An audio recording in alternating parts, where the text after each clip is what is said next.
Welcome, everyone. Thank you for coming. Thank you, Eli, for being here. We have a very special guest today, but before we introduce him, we'd like to introduce ourselves for those who still don't know us. We are part of Europe Language Jobs. We're an international job board. We promote relocation, but we also promote multilingualism. So if you speak more than one language, you don't have to relocate. You can find a job with the languages you speak where you're comfortable. And this event is a part of our bigger event, which is called 30 Days to Get a Job, the Challenge, which is coming to an end, but you can still access it. You can still have access to all of the materials that we've provided over the event. You can access all the webinars that we've run. Pauli, do we have the link? Yeah, the link will be in the chat. At the end of the event, one cool thing, you can get a certificate.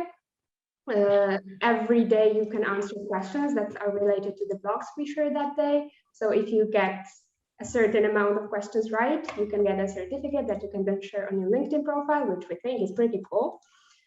Another thing, this event wouldn't be happening without our sponsors, who are Fujitsu, Cycle Portugal, 5CA, Webhub Portugal, Webhub Spain, TTEC, and Logical Recruitment.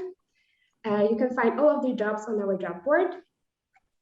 And finally, introducing our most important guest today, Eli Bohemond, one of the most passionate career coaches that we've had the chance to cooperate with, definitely. I'll let him do the introduction himself because I think he'll do that the best. So go, Eli.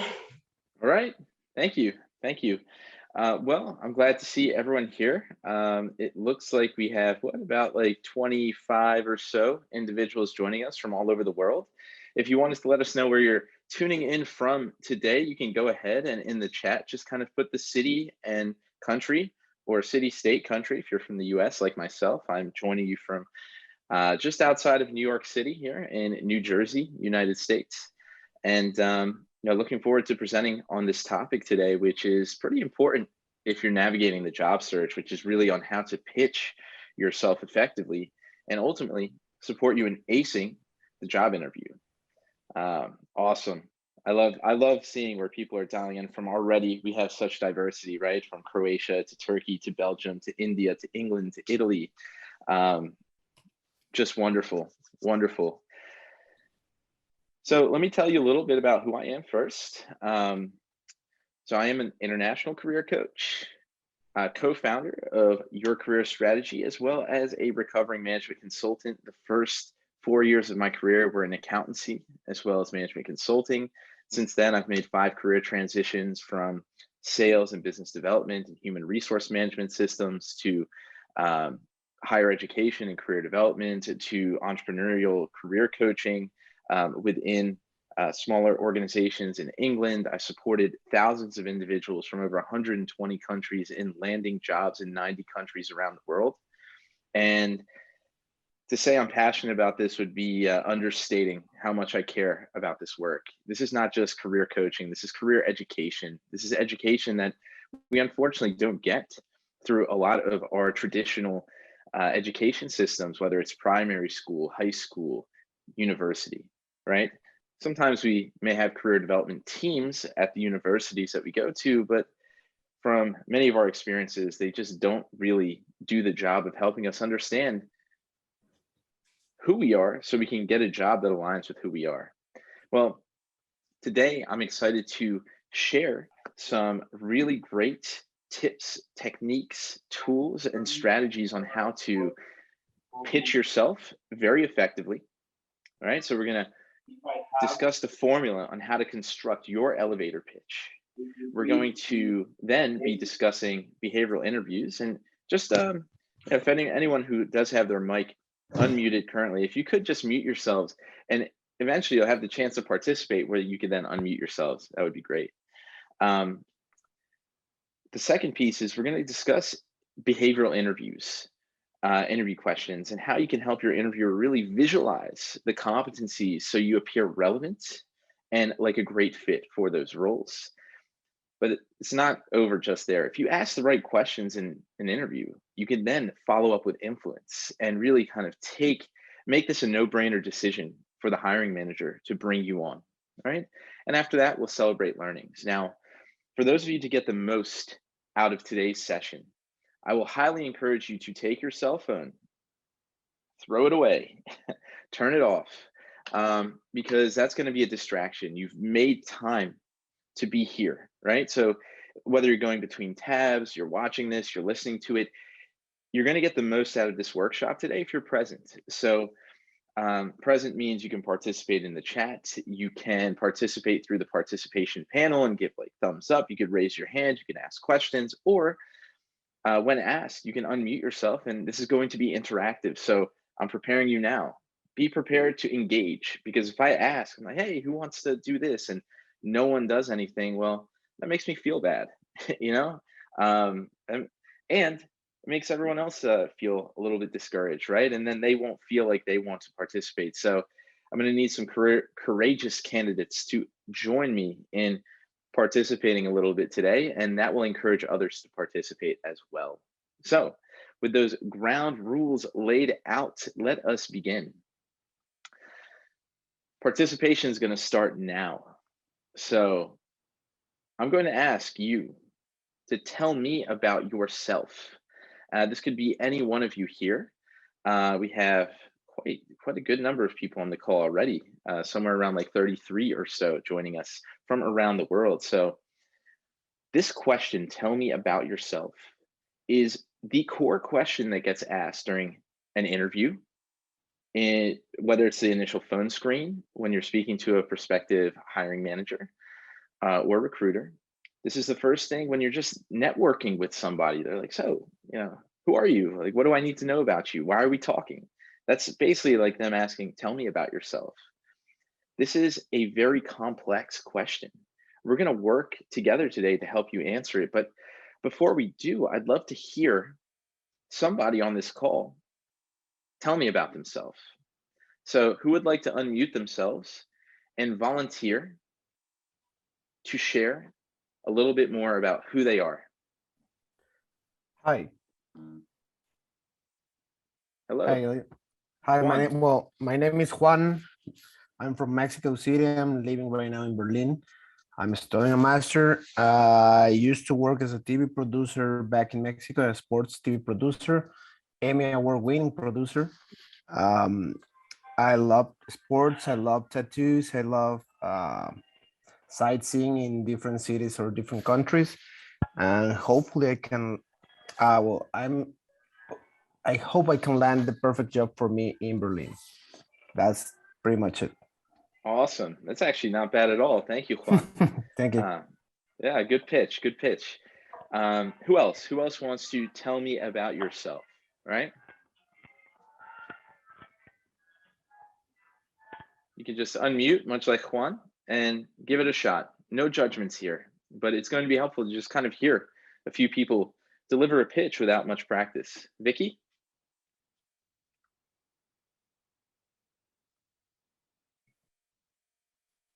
No? No, I saw you unmute, but maybe not. Let's go. Who wants to tell us about themselves? I'll go, Eli. Okay. All right, go for it. Good morning, evening, all.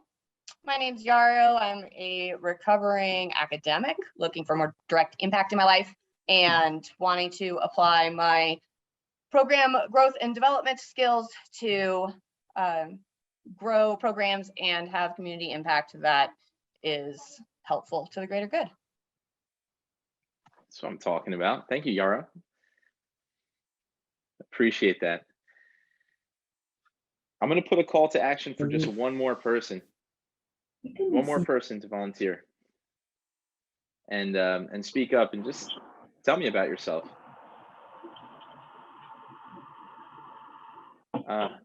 Mia seems to be talking, but she can't get through. I'm sorry, Mia. Hello, good evening. Hello, Hassan. Yeah, my name is Hassan. I come from Singapore now.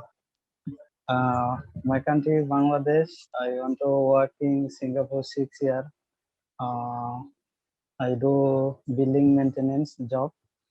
I want to have experience aluminum and electric and aircon job. Okay, Hassan, thank you. Thank you for that introduction.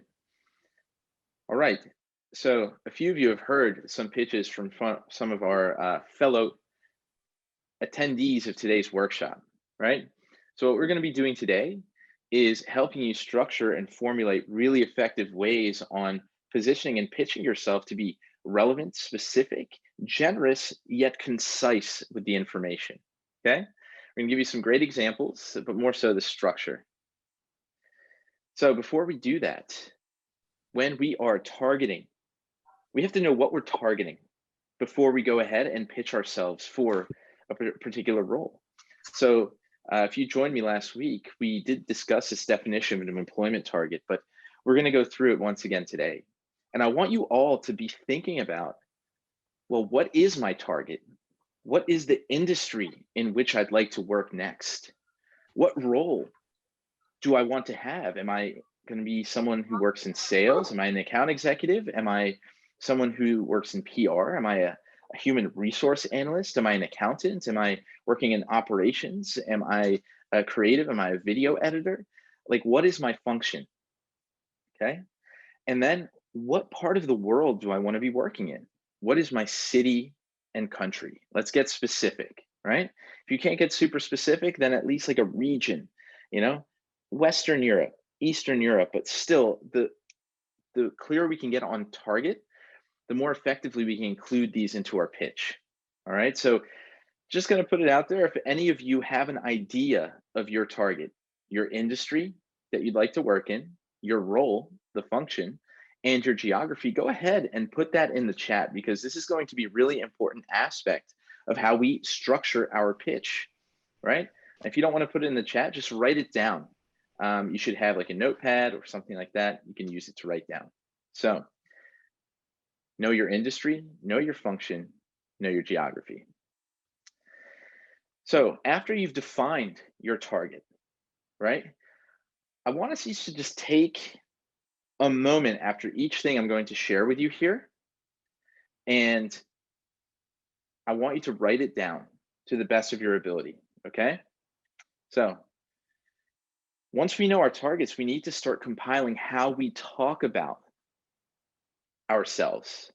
And I'm going to give you about 6 different questions or prompts that you're going to use to start structuring or compiling your talking points. Because if you can talk about these questions that I'm about to give you, you're going to have a really, really great foundation on how to structure a pitch based on some of the formulas I'm going to share with you in a little bit. So let's go with the first one. What is the most important thing I want this target to know about me? Okay.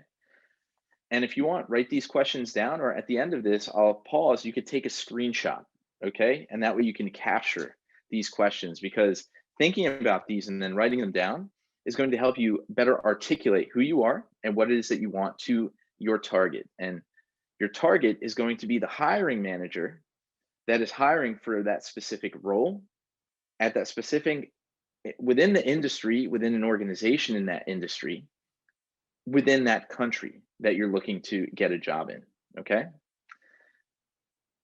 What is the most important thing you want this target to know about you?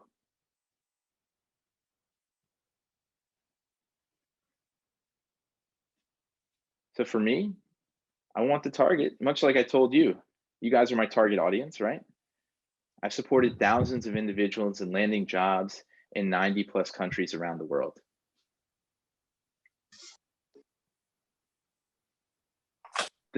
What's the second most important thing?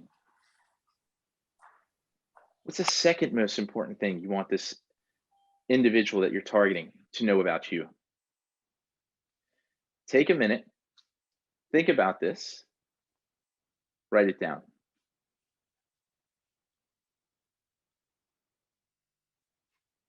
Third, what are your key selling points? Possibly these could be the accomplishments that help you prove number 1, number 2.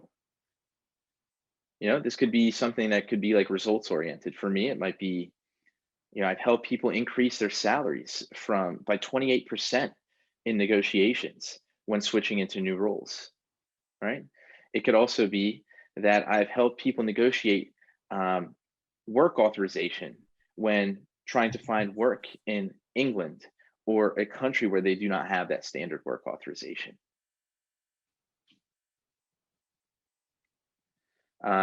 Adnan asks, what if I want them to know I've been doing the same work as they do? So you have to say that, right? For the last X number of years, I've been working in this particular role doing X, Y, and Z, which you can pull these topics of the work that they do from the job description that you're interested in, right? And you can use that to really set the statement, years experience. We're going to go through some examples, right? But these are accomplishment statements. Then why should they be interested in you? What makes you different? What makes you different compared to your competition? It could be your enthusiasm, your interest, the fact that you've used their products for the last 10 years. You've been someone who has structured these services or worked within these services. As a student, maybe you don't have work experience yet, right? Maybe you're just trying to get into a new role.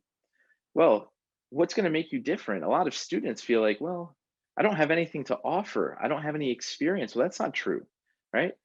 What do you do in your free time? Are you reading topics or books on the topic of interest? Are you writing blog posts? Are you building a portfolio? Or what are you doing that can really show them that you have interest in the subject matter that they're hiring you for, right? And also your enthusiasm, your desire to learn, your curiosity, your ability to ask good questions to help your hiring manager reduce their workload. There's a lot that you could pull in on why someone might be interested in you, right? Then you want to think about what are some other selling points that are indirectly or directly related to the industry or position. Well, you could talk about other aspects of who you are and how your upbringing, I grew up around a family who had a family business, and that made me very entrepreneurial and made me think about unique ways to problem solve when I didn't have the resources around me to help me answer those questions. Things like that might be able to add to your selling points. Finally, and this is, I think, one of the most important ones, which is going to help you ease your concern or ease your tension when going into a conversation and have to present yourself. Is there any objection I'm afraid an interview might bring up, and how will I handle it? Like maybe an interviewer will be like, well, you don't really have that much experience in this particular industry. Well, how am I gonna handle that? Well, I understand that maybe I don't have the exact experience you're looking for within this particular industry. However, I do feel that with the right mentorship, I'll be able to learn these new systems quite quickly. What you won't be able to teach me is effective management skills and knowing how to manage up and the delivery of planning and time constraints and time management. And you can really kind of list these things out. We're going to go through a lot of examples today that are going to give you the right templates, tools on how to answer these types of questions. Now, what I'd like you all to do is take a screenshot of this section right here. Compile your talking points. I want you to think about your targets. And then thinking about those targets, I want you to answer these questions. Now, you're going to do that in your free time. We only have just 70 minutes now. And I want to make sure you get as much information out of today's session as possible. Okay? So let's talk a little bit about structuring. What does it look like to structure your elevator pitch? The first step, we want to open with a brief introduction to your professional persona. Why do we want to start there? Well, if I start talking about, hey, I'm Eli, I grew up in Easton, but my parents are Lebanese, and I played sports as a kid, and Then I went to college, I learned accountancy, but I don't even, I don't do that anymore. And eventually I'll get to, oh, well, now I work in career development. I train hundreds of people on how to find meaningful work, right? If I start with something that's not very relevant to who I am professionally, I'm going to lose the interest potentially of the hiring manager as it relates to my relevancy for the role, versus starting with something that shows them that I have the experience, I have the interest, I've been working in this area, or I have transferable skills in this area. Okay. So let's think about how we want to position ourselves professionally first. Once you do that, you don't just want to tell them what you do. You want to highlight how you can do it. And you can use this formula: problem, action, result. Rather than tell you how to build this out, I will show you in an example. All right. And the reason we don't want to just tell them, hey, I have really great communication skills, I'm able to really do well in a team environment, I plan effectively, I'm good with budgeting and time management. Yeah, you could tell them all day that you're good at these things, but you need to be able to show them through a story, right? And we're going to be going through how to build narratives, not just for your pitch, but also for all aspects of the interview through today's presentation. But this PAR formula, problem, action, result, is a really good way to do that. Then finally, you want to identify the challenges in your elevator pitch and identify their challenges in your pitch and make an offer to solve them. If you've done your research well, you'll know what it is that they're trying to resolve by hiring this role that you're interviewing for. So let's look at this example, all right? And I've broken it up into key parts. So here's a sample pitch. The first piece, the professional persona. I'm a project manager with 4+ years experience providing creative and timely solutions to Fortune 500 clients. Project manager, years experience, the types of solutions they provide, the types of clients they've worked with. Already very relevant for someone who might be positioning themselves within project management, strategy consulting, operations, something like that. Now we're going to use the problem, action, result technique here. So first, the problem. In my most recent position as a senior advisory consultant at PricewaterhouseCoopers, my top challenge has been overseeing a team to create consolidated automated reporting across 4 systems for $2 billion companies that recently merged. All right, very specific. I worked with the client's management team to assess their department's needs and reporting requirements while staffing a team of 4 consultants to deliver a reporting tool. So here we've just discussed, I've been working with this team, we've been assessing needs, we're gathering requirements, staffing a team of 4 consultants.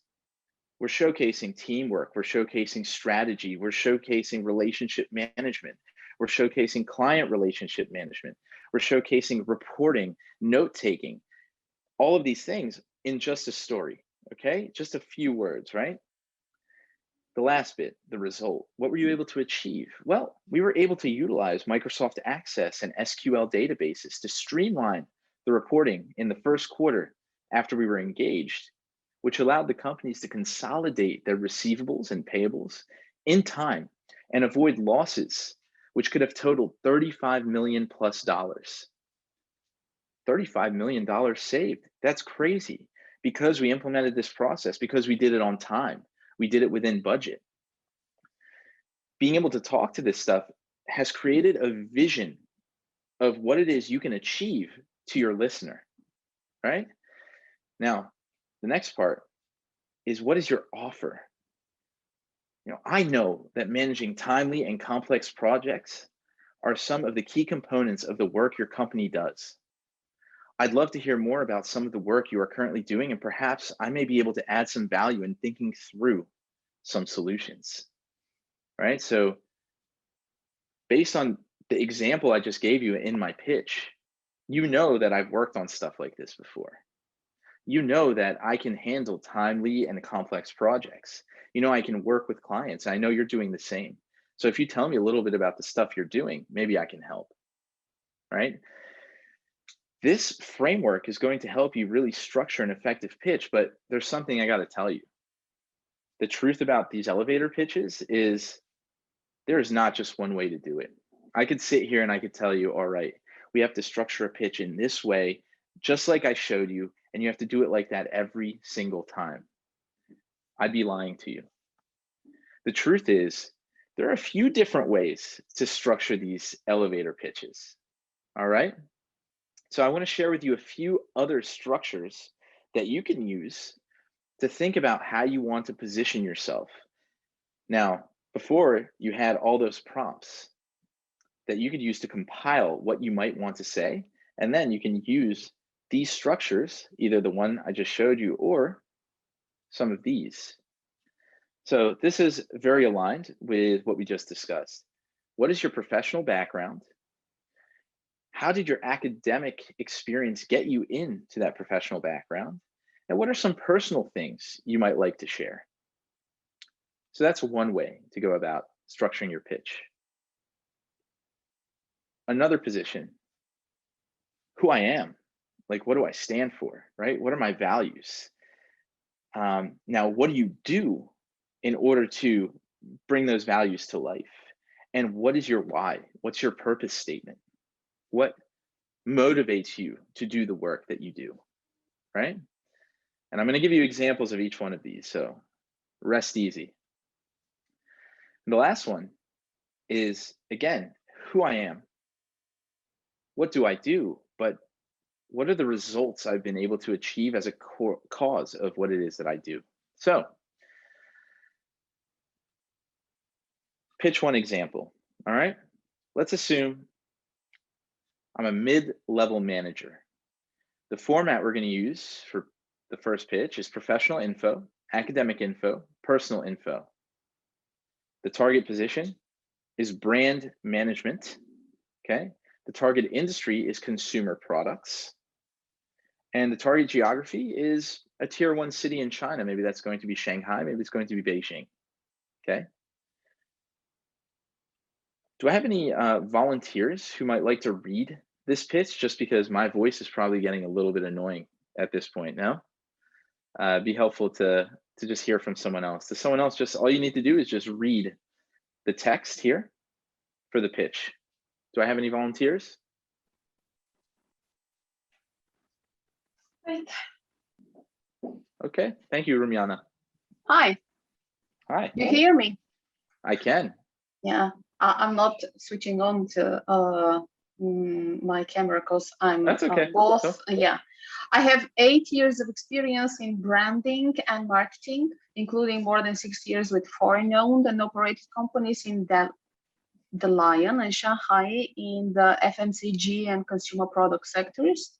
I have specific experience in animation licensing, international trade and retail. Some of my core skills include multimedia communications, promotional events and marketing campaign management and media relations. 4 years ago, I completed my MBA at ABC Business School. I'm a native Mandarin speaker. I also speak, read and write English fluently. And I'm familiar with Korean and Japanese. I'm originally from Dalian, and I'm not sure how to pronounce that. that's And I okay. enjoy playing badminton and spending time with my 2 Cocker Spaniels. It's a breed of dog, right? So, perfect. So, Rumiana, Yeah, thank you so much for reading. you're welcome. So here we have our professional experience, right? We have 8 years of experience operating companies in Dalian and Shanghai and fast-moving consumer goods and consumer products, right? We go through the professional info, the academic info, the personal info. This might feel pretty good, especially if you have some experience that you bring to the table. Now, let's say you're more of a university student. You don't have that much experience, but you want to share a little bit about who you are, what you do, and why you do it, right? So can I ask for someone else to volunteer? Maybe even someone who is earlier in their career or just graduated. Doesn't have to be, right? But do I have another volunteer who might like to read this example pitch? I can do that as well. Let's see if someone else. All right, I'd love to, no problem. yeah, I'm just, no, just don't want to lose time because it's short. Hi, I can do it. No problem. okay, great, thank you. Who university student format, who I am, what I do is. I am an undergraduate business administration student at Hult International Business School here in London. As well as being fluent in English, French, and German, I have strong communication, analytic, and problem-solving abilities. I have gained excellent legal experience during a vacation scheme at Clifford Chance, where I gained exposure to both capital markets and commercial litigation. I also enjoyed an internship at a niche intellectual property firm where I developed my research skills during a fact-finding mission on behalf of a prestigious client. I'm very interested in commercial law, and I would like to complete my graduate diploma in law and legal practice course before going on to undertake a training contract within a mid-sized commercial law firm in the city. I feel that my strong client service skills, as well as high degree of commercial awareness and understanding of the legal market, stand me in good stead for a career in commercial law. Thank you, Stephanie. No problem. Great. So similarly here, because you don't have the experience, we're not talking about that, but more so a little bit about who you are, where you're studying, what it is that you do, right? Maybe internships, things that you've worked in, and then a little bit about why you do it and where you'd like to land going forward. The last pitch. So this is more for like a senior manager, right? Or someone who has some results that they can share. So let's go. One more person. Last volunteering opportunity. Who wants to volunteer to read this? I can volunteer. Hey, thank you, Victor. No problem. I'm a senior project manager who brings an innovative approach to problem solving. In my current current position as director of project management in the Dallas hub of United Airlines, my recent challenge has been the reduction of the general office waste. I had introduced a Kanban system and designed fun and impactful training programs that we implemented across all departments, including senior management. We managed to reduce waste by 65%, which ultimately slashed monthly costs by 23%. I know that cost-saving solutions in the current economic environment are amongst your key priorities. I'm sure I can use my expertise to achieve great results with similar initiatives. Would you like me to expand further on some of the other areas of expertise or projects? Excellent, Victor.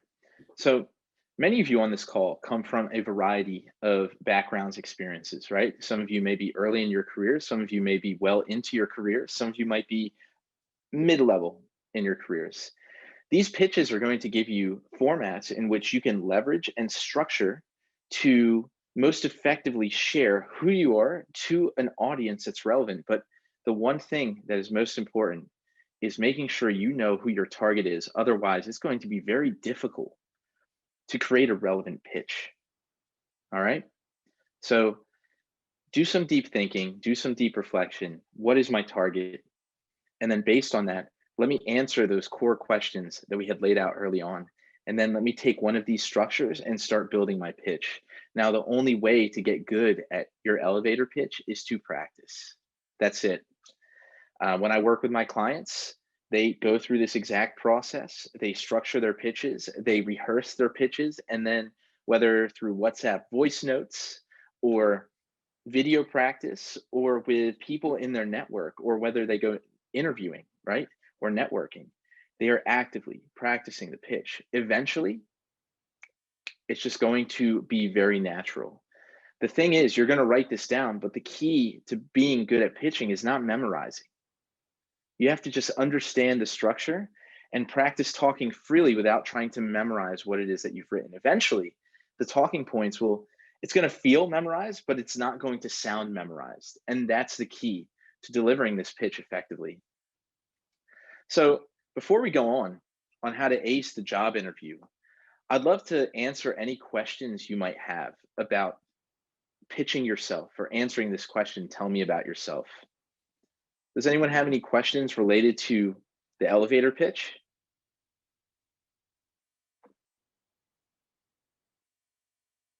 Going once? Any questions? Twice? All good. All right. What we can do, Europe Language Jobs team, right? We can, I'll send over the deck in like a PDF, and if you want, you can send it out to anyone who participated in today's call, because they'll probably get a lot of value from just having the slides and having the questions that they can use. All right. Okay. Now we're going to go into a deep dive into how to ace and prepare for comprehensively for the job interview. To do this, I'm going to get off PowerPoint and we're going to go into an electronic workbook that we've built here at Your Career Strategy. Now, a few things that you need to remember when you're interviewing is that the interviewer does not care that you're nervous, and they do not have an idea of what you need to say to get the job. So many people come to me, they're like, Eli, well, how do I say the right thing? How do I make sure that I'm saying what the interviewer wants to hear? That's a wrong question, right? How can you get confident in the stories that you're telling? How can you get confident in how you're pitching yourself? So that way your interviewer becomes curious by your experience and gets excited about what you're sharing with them. There isn't some formula to read the job description and say exactly what you think they want to hear. That sounds mechanical, it sounds robotic. We want you to feel authentically like yourself. We want you to feel comfortable. That's usually going to come with a lot of preparation. We're going to discuss how to prepare perfectly for these interviews. And yes, it's going to be a lot of work, but it's going to be worth it, because once you do this, you will crush every interview that you go for. Finally, you really want to understand that you are dealing with human beings in this process. You're not going in and someone's just like, okay, why are you here? Why the company? Why'd you do this? Now, it might feel like that sometimes, but you can turn it into a conversation. The people you're meeting with, well, they're human. They have dreams. They have emotions. They have dealt with challenges. They may be going through something personally, right? We don't want to dive into all of that during an interview, but it's important for you to remember that the person on the other side of the screen that you're speaking with, or on the other side of the phone, or maybe even in person, it's not just about the job. They have lives, complex lives that they've lived, and your interests, not just professionally, but about them as human beings, is going to create a connection, a memorable connection, right?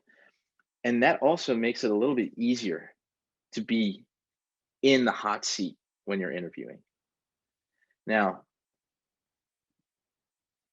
most of the time, within the first 90 seconds of an interview, a hiring manager already has made some kind of assumption about who you are and whether or not we want to bring you on.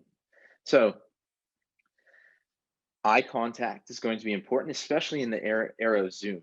If you have your camera up here, but you're looking down here, you're going to miss eye contact.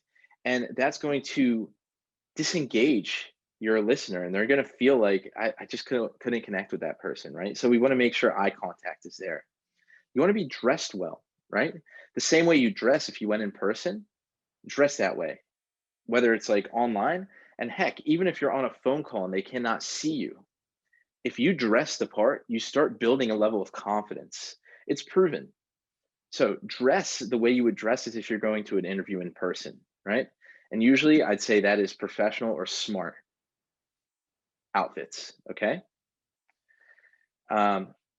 Smiling if you're nervous, and if you talk like this and you look down and you just don't have a lot of enthusiasm, maybe you speak in just one tone like this and you're answering the questions, you throw people off. Are you excited about the role? Are you happy to be here? We need to see that. If you can't get in the headspace, get yourself in the headspace. Create some time before to pump yourself up. Listen to some music that you like. Tell yourself positive things that are going to come from this interview. What happens if you do get this job?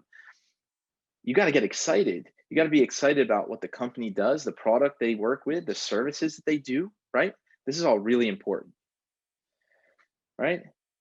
If you're a fidgeter, if you move around too much, well, luckily on the screen, you can get like a little, whatever it is, and you can keep it down here. You can just play with it, whatever, but keep it off the screen. You don't want to fidget.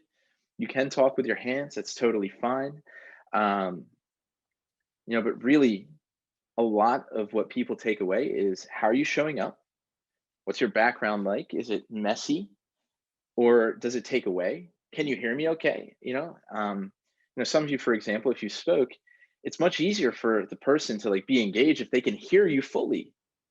If I'm over here and my Wi-Fi is cutting out and it's like, and there's all this noise happening, it's going to take away from the experience, especially in the virtual environment that we're in these days. So make sure you're in a space that has good internet, that's quiet, that's not busy in your background.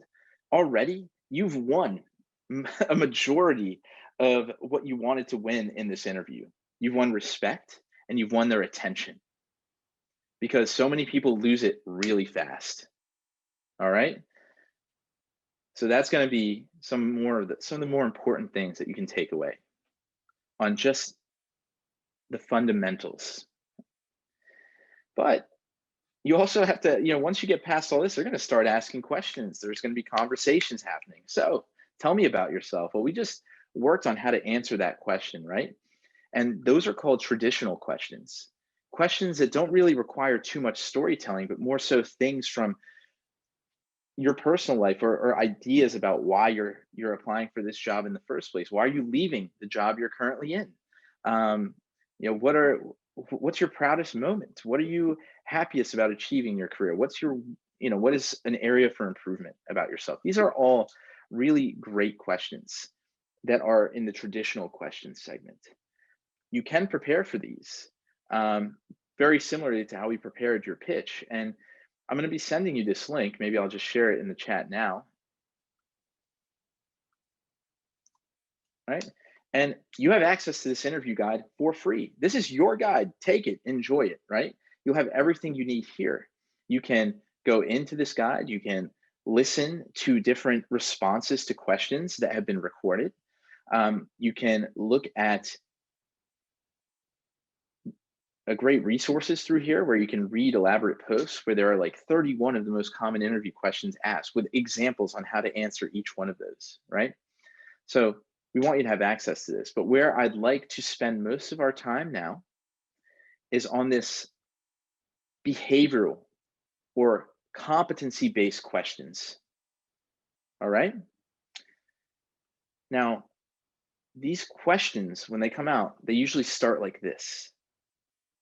Tell us about a time when you were able to overcome a teamwork challenge. Give me an example of when you were able to complete a project on time and on budget. Describe a situation where you were frustrated with a colleague and how you handled that, right? They're not asking you to just say, oh, well, you know, there was a colleague I was working with and they just weren't getting the job done. So I had to have a conversation with them, and you know, I used my communication skills, and through that, you know, we understood where we needed to be, and then we ended up getting the job done. That's terrible. We want to have a structured, specific story ready to go. But oh my gosh, I have millions of stories from my life, hundreds from my career. How do I choose which story to tell? We'll make this easy for you, okay? All of the clues on how to prepare for an interview. Well, if you're applying for a job, most of the time, you're going to have a job description, right? This job description, for example, is a job description for a role at Tesla, working as a business development associate selling their energy battery packs, or the power pack tools, okay? This is a German, this is an opportunity that was based in Berlin. So what we want to do is we want to go through the job description and we want to start finding key themes. So here, you know, I you don't have to do it this way, but I like it. I used to be an accountant, so usually we'd look at one thing and we'd put the letter A, and we'd look somewhere else, we'd put the letter A, and we know that those two things belong together. Ticking and tying, we used to call it. So I use a similar approach here.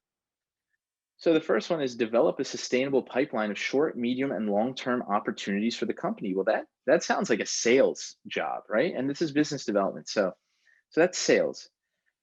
And then another one is lead the sales cycle, including originating and closing a target number of opportunities per quarter.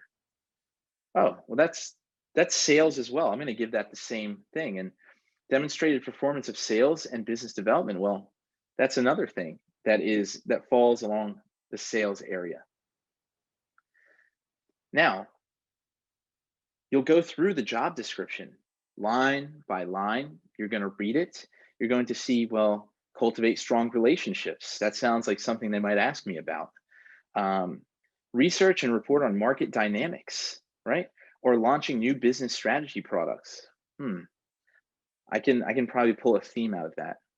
Or knowledge of the product and market for energy storage, or desire to break new ground, or passion for changing the way we use energy. Well, that's all related to the energy sector. So you would have gone through the job description.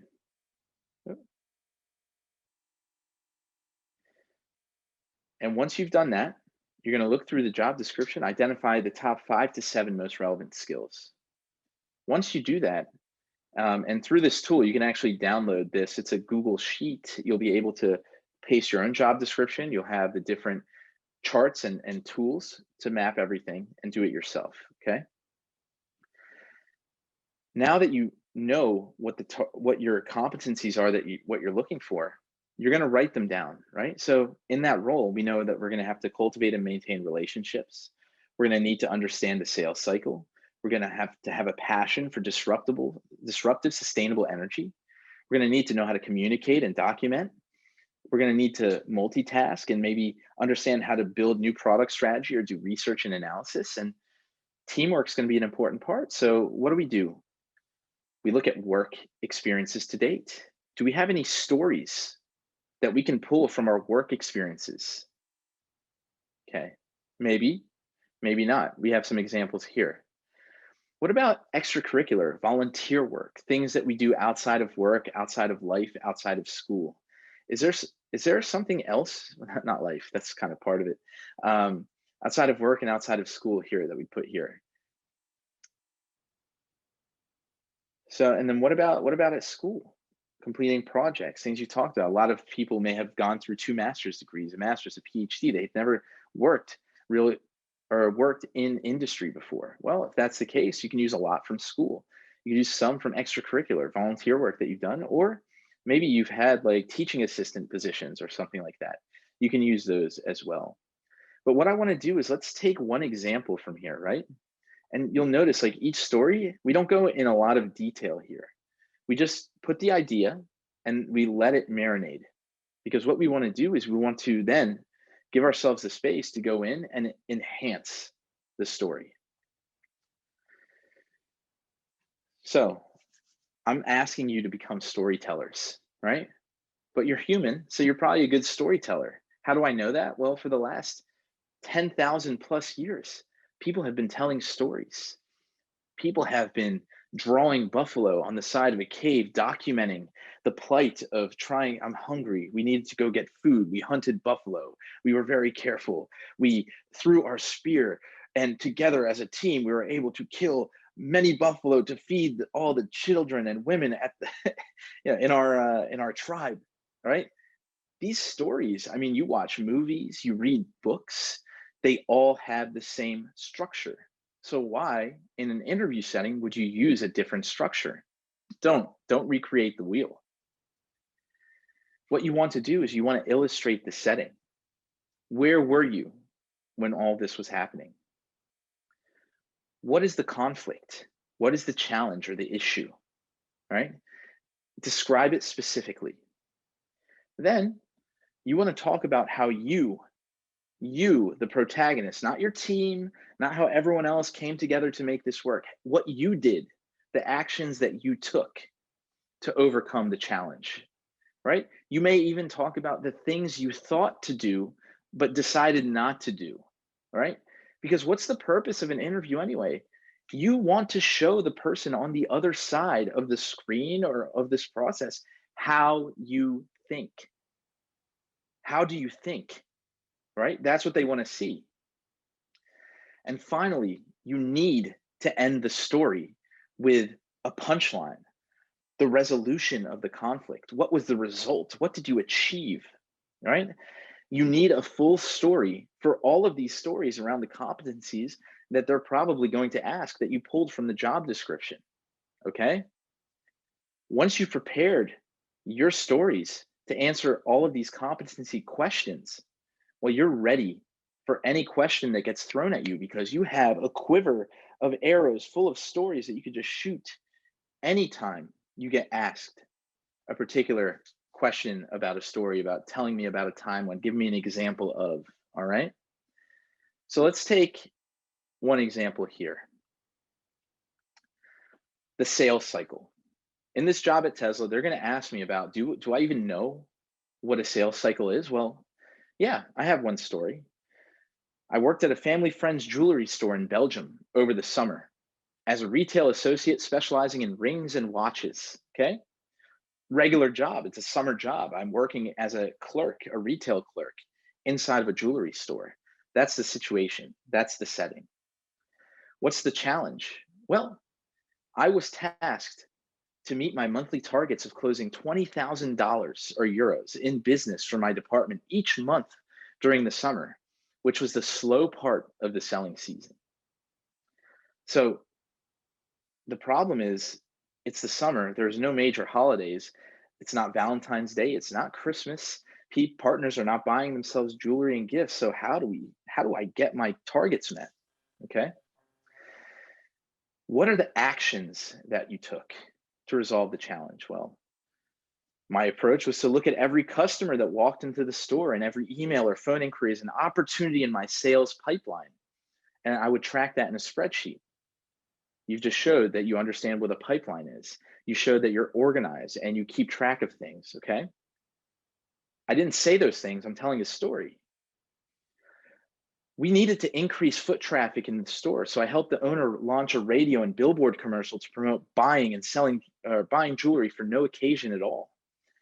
And that resulted in 20 new faces per person, or per day, or per week, excuse me. So one, I can measure data.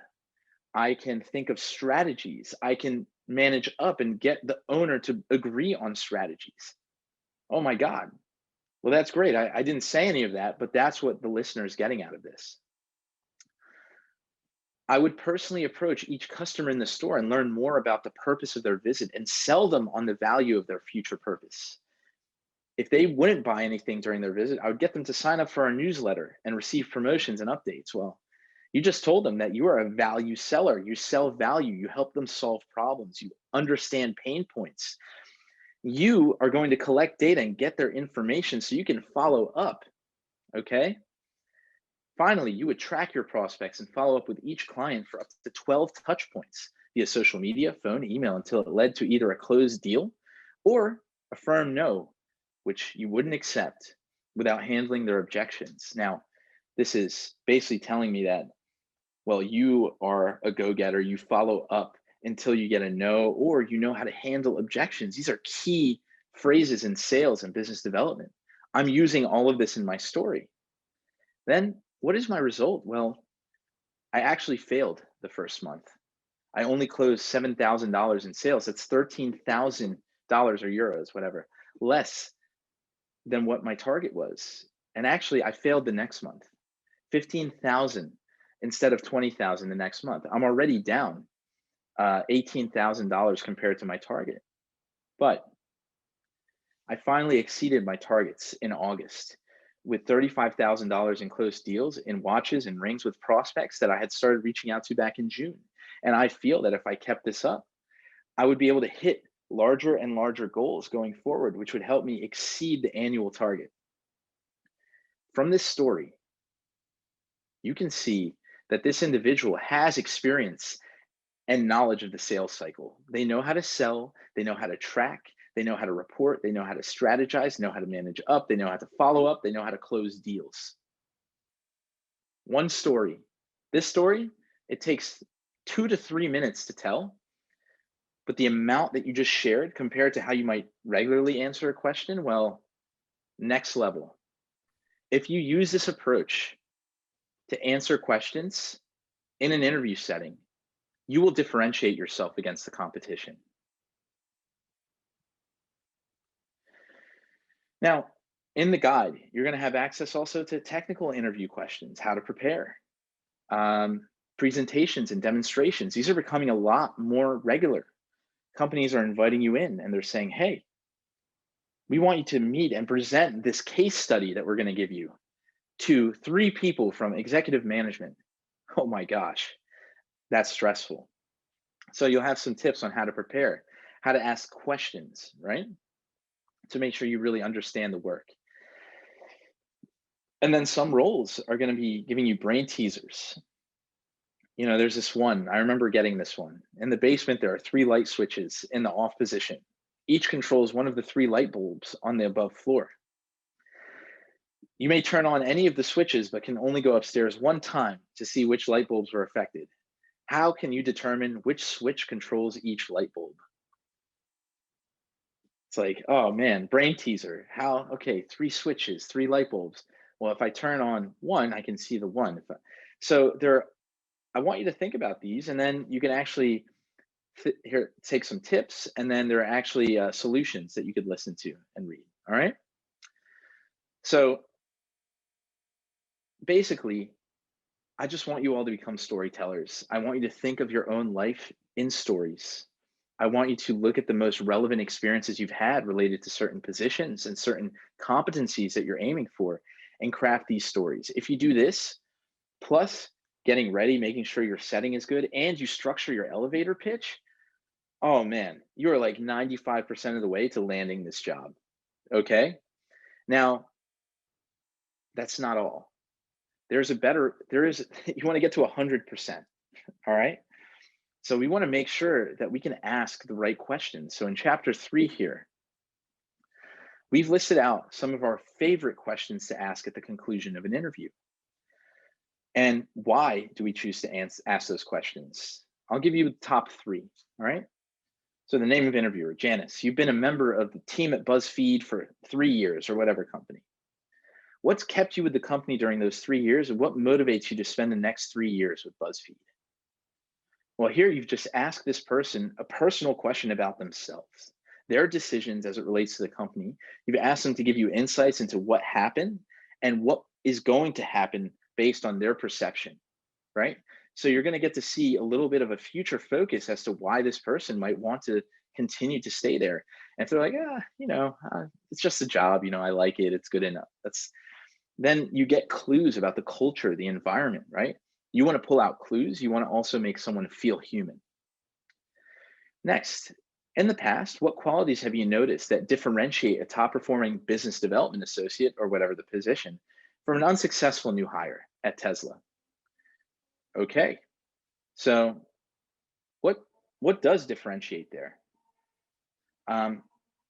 So you're going to get some ideas on what they're looking for, right? And basically what you're doing is you're collecting data.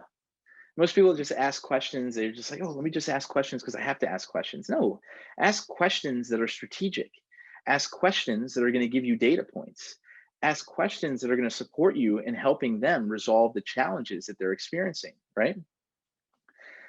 Additionally, one of my favorite questions, and not enough people feel empowered enough to ask this question. Based on what you learned about me here today, is there anything about my candidacy that would inhibit me from moving to the next steps of the interview process?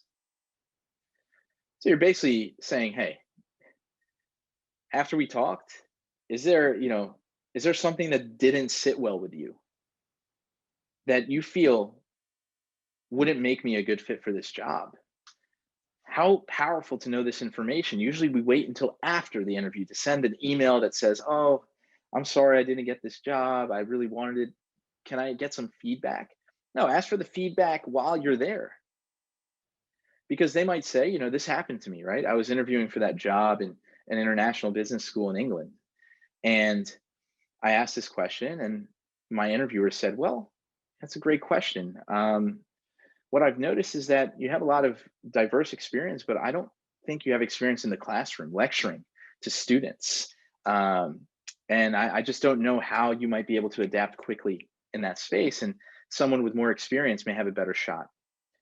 So I was like, oh man, how am I going to answer that? So I tried my best to like ease his concerns on the call. But actually, after he told me that, I followed up with influence. And this is the last piece that's going to help you get across the finish line and really differentiate yourself against other candidates. The influencing note. So you're going to differentiate yourself from your competition. You're going to put to rest any concerns for your future employer. You're going to reiterate your interest in the position, that you want the job, and really let the person feel like you are sincere about this, right? Because most people will just say, oh, thank you so much. Like, people aren't even writing thank you notes anymore. So that's a problem, right? That's the first problem. If you're like, oh, I don't know, should I write a thank you note? Like, they don't read it anyway. They see it, they remember you. That's enough. It's a touch point, okay? But it shouldn't just be a thank you note. It needs to be an influencing note. So you can mention something you've forgotten to touch on during the interview, address any objections that you sense the employer may have to making you an offer, or that they have mentioned outright during the interview. Maybe you're like, oh, I answered this question so badly. Well, great, you can fix the answer to your question in your follow-up note, okay? And you can remind the employer of your key strengths or characteristics and the value you're going to bring, right? And don't forget, just tell them you want the job. If you want the job, tell them. But it's not like, you know, you're not playing some kind of dating game where you're like, oh, I don't want them to know I like them, you know? It's not what it's like here. You should tell them that you like them and you want the job, right? That's how it works. So in here, you're going to have an example or a template of an influencing note. And you might say, wow, that's so long. I don't know. Is anyone going to read that? Yes, they are going to read it. I promise you they're going to read it because you took the time to write it. So we just want to make sure that you are actively taking the time, right? And people will notice this. You're taking the time to write, to think, you're thoughtful, you're articulate, you've practiced, you've prepared. I'm telling you, anyone who prepares this much is going to get the job. I prepare this much every time. I always get the job. That's why I'm a career coach, because I can get the job. And I want to help my clients get the job. And this is how you do it. Okay?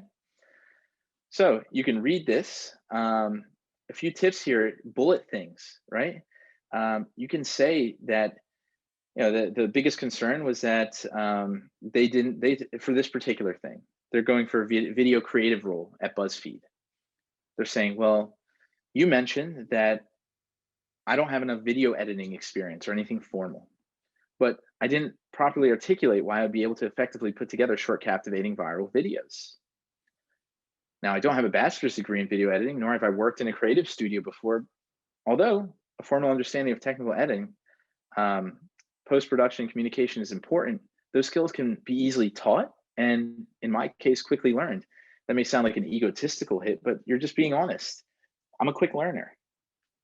As mentioned in our conversation, I run my own video blog and published 200 plus videos in the past 2 years, gathering over 65 million unique views. To be in line with industry standards, I've gained self-taught proficiency in Avid Media Central Suite and Final Cut Pro.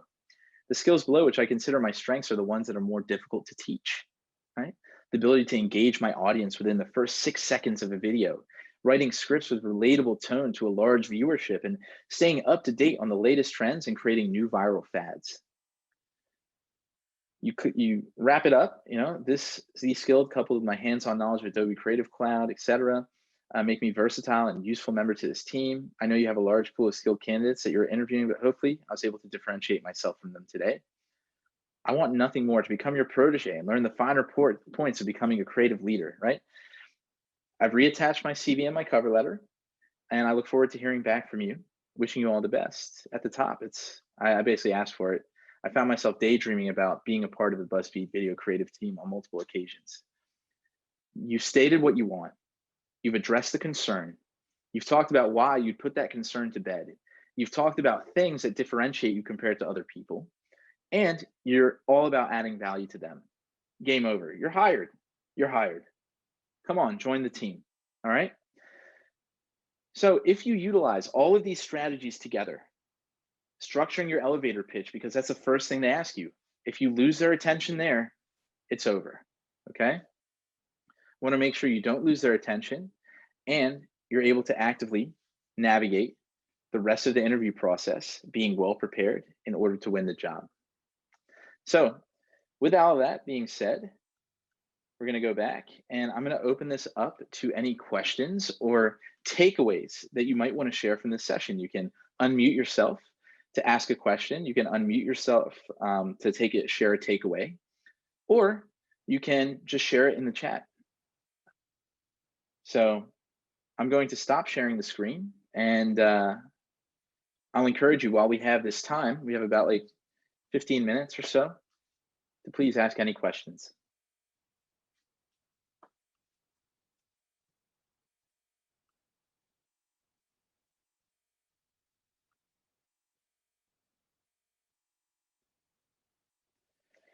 Okay, Mia, what would you advise someone who doesn't know what she wants to do after 20 years of professional job experience, including her own successful business?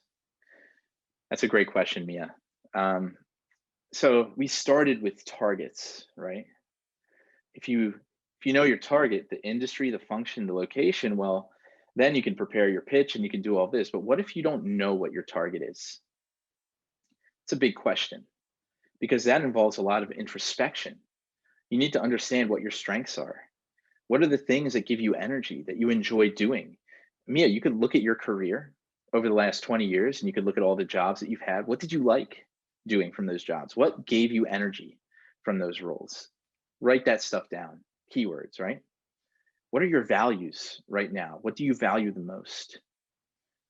What has given you energy through the greatest moments of your life to date? Not even your work. What are some of the things you find yourself doing all the time and enjoying, right? What are some of the skills embedded in there? Take those. What about your vision? Where do you want to be in the next year, in the next 5 years, in the next 10 years? What, not just at work, but in life? Do you want to work for yourself? Do you want to move somewhere different? Do you want to take on new hobbies and interests? Does this job that you're thinking about taking or doing now afford you that lifestyle? Well, how can you pivot and change your career in a way that matches the lifestyle you want to live? Well, that's a lot of stuff to consider. So really what we want to do is, you want to take all these data points and use those, Mia, to research, right? You can take these keywords, you can plug them in job search engines and search engines in general, through LinkedIn, different job descriptions. You can ask people their opinions. You could take that research and plug it in. And that's what I do with most of my clients, right? If I work one-to-one with my clients, I help them get clear. We take these assessments, I guide them through them. These are personal assessments. And we help them get to the point where they can get very targeted based on things that are important to them. So I do hope that that helped answer your question. And if you're still feeling uncertain and you want to go deeper, you can always reach out to me on LinkedIn. We can connect, and I can, I'm happy to schedule a 45-minute coaching consultation, right? That goes for any of you, right? If you have a serious challenge that you're dealing with and you're feeling a little bit lost, I'm happy to coach you pro bono for 45 minutes at least. And if you want to keep working together, we can talk about it then. But yeah. All right, let's see. A lot of great questions in the chat, but if you have a question you want to speak up, you go ahead too.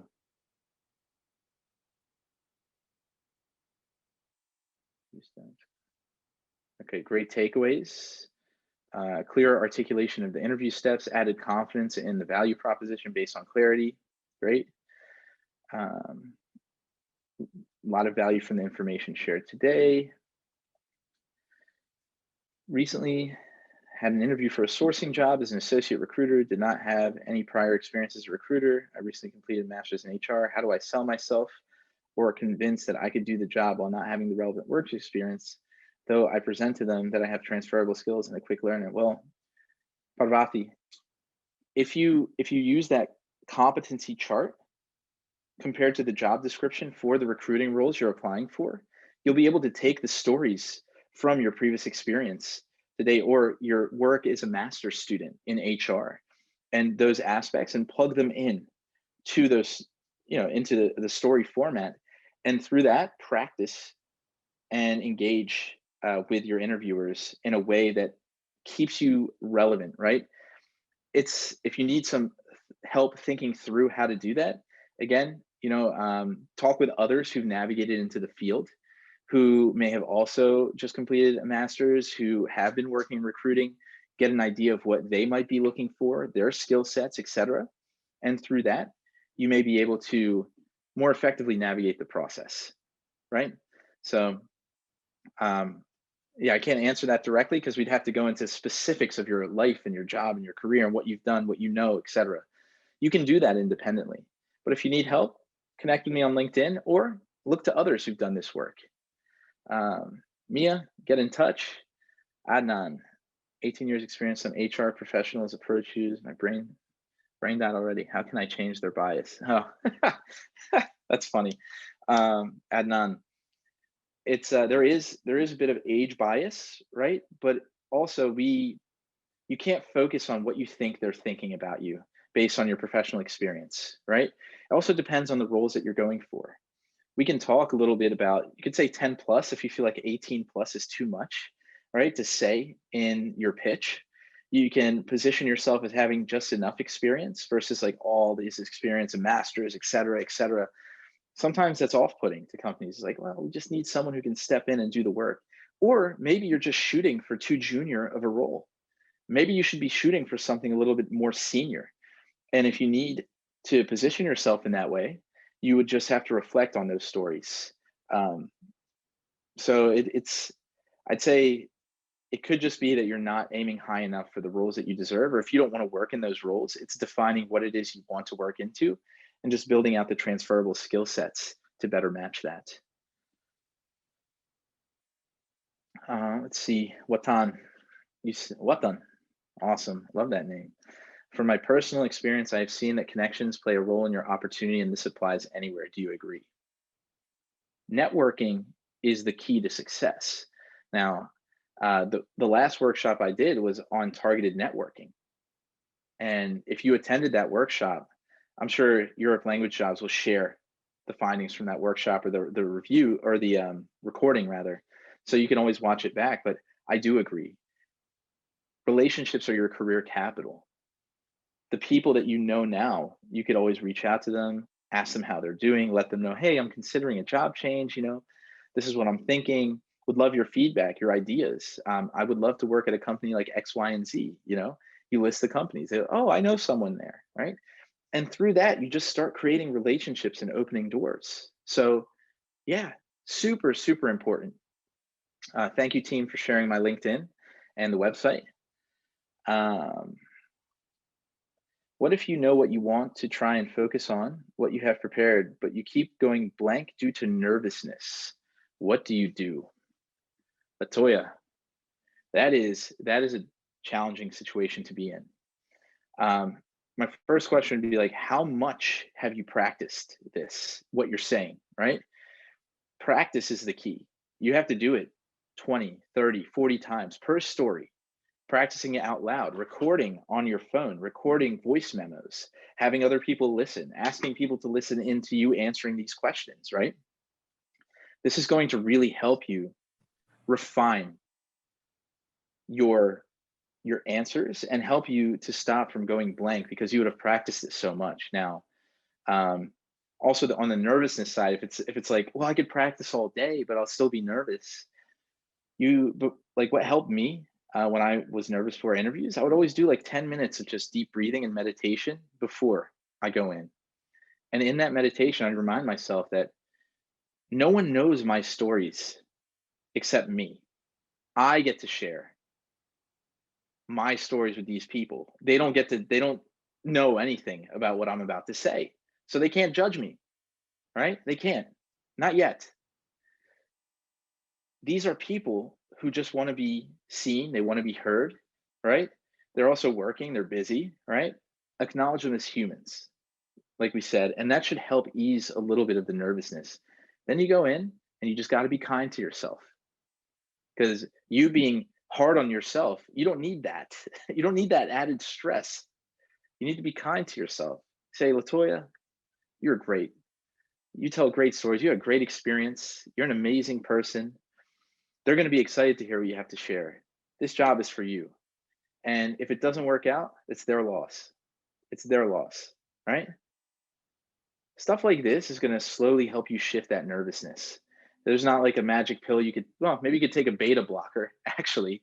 I have clients who've done that. They're like, I'm a nervous public speaker. I take a beta blocker. So if you're just really bad, then maybe talk to your physician and tell them about the anxiety that comes up. But I wouldn't recommend that. I think you can actually deal with it through holistic methods. Let's see.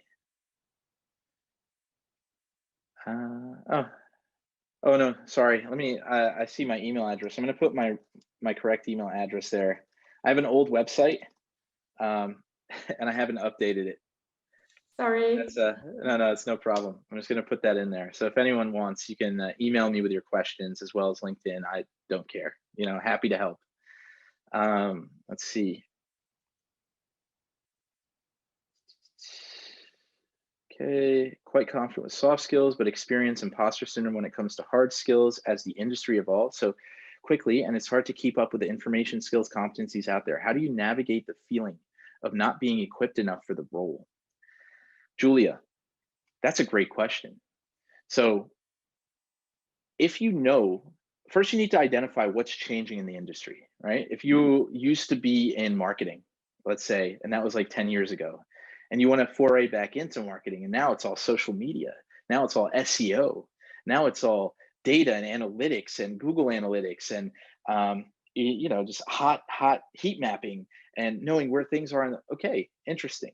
We can't change where the industry went, but you can change your knowledge. You can start reading on certain things. You can watch YouTube videos, not just doing that, but blogging about it, writing about what you've learned on LinkedIn or another blogging medium, such as medium.com. You can immerse yourself in it. Yes, you can be self-taught. No, you don't need to go back and get another degree. No, you don't need a master's. No, you don't need a PhD. No, you don't need to go to a boot camp. You can teach yourself. If that's not how you learn, then maybe a course is going to be helpful, but don't just take the course. Blog about it. Write about what you're learning. That then shows that you are picking up a lot of the relevant skills that you feel you don't have. So when people ask, well, I don't think that you have this, then you'd be like, well, I actually just wrote a blog about this. What are they going to say? Oh, no, you still don't know. No, they're going to be like, oh, wow. Okay, cool. You're educating yourself. I love that. So hopefully that helps, Julia. Let's see, Parvati. Behavioral questions are asked based on what we did in the past to predict our future behavior. My perspective is that sometimes it helps, but we always change, and that might not be the same person as who we were in the past. What is my take on this? This is philosophical. So unfortunately, in the job interview setting, past predictors for future behavior is what we have to work with, right? That's what companies are looking for. That's what's on a resume or a CV. That's what you write in the cover letter. Those are the stories that you tell. You cannot say, well, the person I am today is someone who is much more organized than I was before. Before, I didn't do this stuff very well at all, or before I thought differently about the world, but now this is how I see things. You're sharing philosophy, and there's no historic data on what it is that you were able to do. So unfortunately, I agree that we're going to change. We're creatures of change. Change is inevitable. However, when you're in an interview setting, the behavioral questions, you have to talk from experience. You have to share story. And those stories are usually historic because they would have had to have happened already, right? You can't say, well, in the future, I plan on planning and building this house, right? And how I plan on going about that is X, Y. You haven't done it yet. You haven't proved it. There's no result. It's all fictitious. So unfortunately, you do have to stick with past experience for these. Nata, 2 job interviews tomorrow. Good luck. prepare your butt off, okay? And use some of the tools that we shared here today. All right, those seem like all the questions. I'll leave it open for anyone who wants to ask a question over voice.